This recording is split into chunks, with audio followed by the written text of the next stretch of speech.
राधे कृष्णा।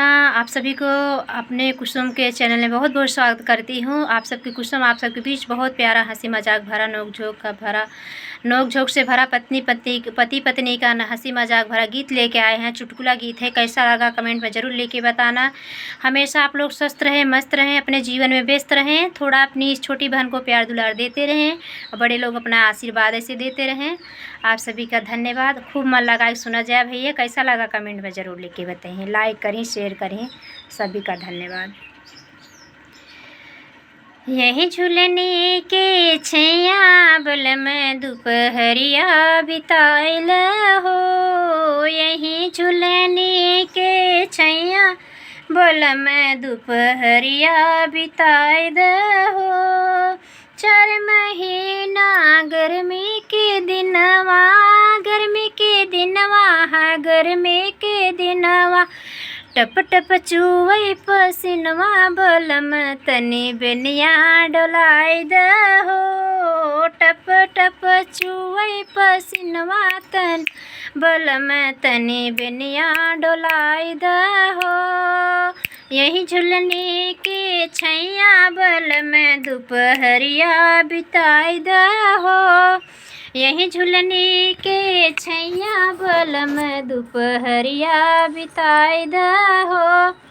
4 महीना बरखा के दिनवा, 4 महीना बरखा के दिनवा,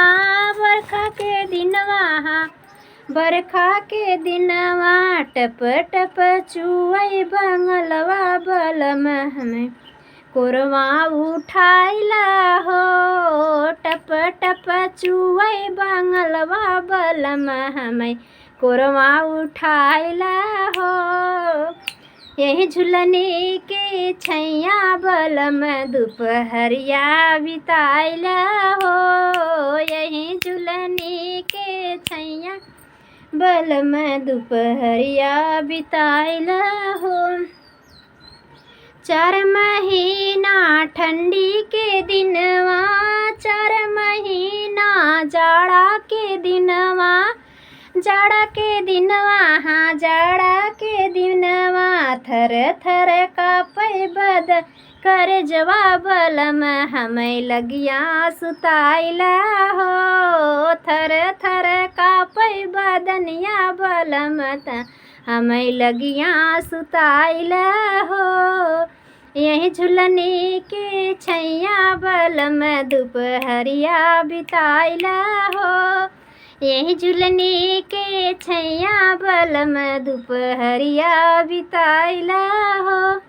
अपने स्वार्थ सरोकत है भैया दोस्तों। खूब फुल आज वीडियो देखा जाए। कैसा लगा कमेंट में ज़रूर लेके बताइए। लाइक शेयर करें। इस छोटी बहन को प्यार दुलार आशीर्वाद दीजिए। आप सभी धन्यवाद।